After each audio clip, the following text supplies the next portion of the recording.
Sur Linux, rien ne t'est imposé. Si un logiciel consomme trop, c'est à toi de reprendre le contrôle. Nous allons voir comment identifier, surveiller et surtout limiter les programmes gourmands directement depuis le cœur du système. C'est ici que tu apprends à gérer ton serveur comme un professionnel. Oublie le gestionnaire des tâches basiques. Lance la commande htop.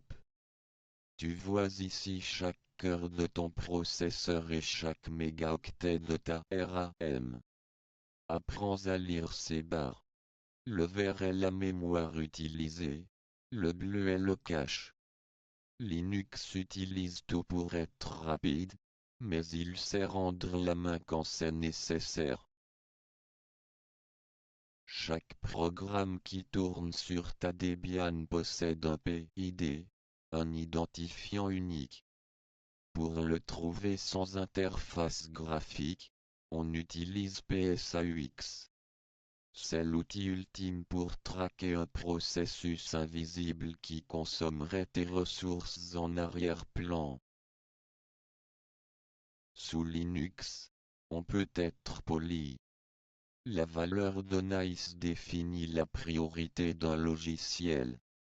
Si ton IDE consomme trop pendant qu'il indexe tes fichiers, tu peux lui dire de baisser sa priorité avec la commande renice.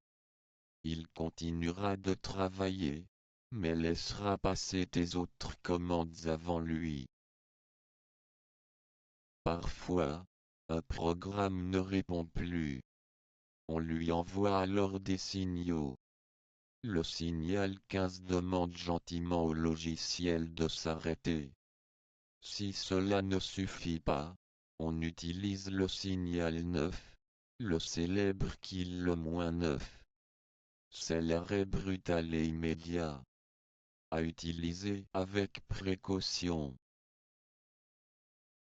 Souvent, ce n'est pas le processeur qui ralentit ton Linux, mais le disque. Avec IOTOP, tu peux voir en temps réel quel processus est en train d'écrire massivement des données. C'est indispensable quand tu manipules de grosses bases de données ou des projets complexes. Pour que ton Linux reste rapide, il ne faut pas qu'il lance n'importe quoi au démarrage. On utilise systemctl pour surveiller les services. Moins tu as de services actifs, plus ta machine est réactive et sécurisée. C'est la base de l'optimisation. Nous allons vérifier comment Debian gère son propre fichier d'échange. Pas besoin de réglage Windows ici. On regarde comment le noyau Linux déplace les données les moins utilisées vers le disque pour laisser de la place aux calculs importants dans la RAM. C'est l'heure du challenge. Ouvre ton IDE. Trouve son numéro PID. Change sa priorité pour qu'il soit moins gourmand. Enfin, entraîne-toi à fermer un terminal récalcitrant uniquement avec la commande kill.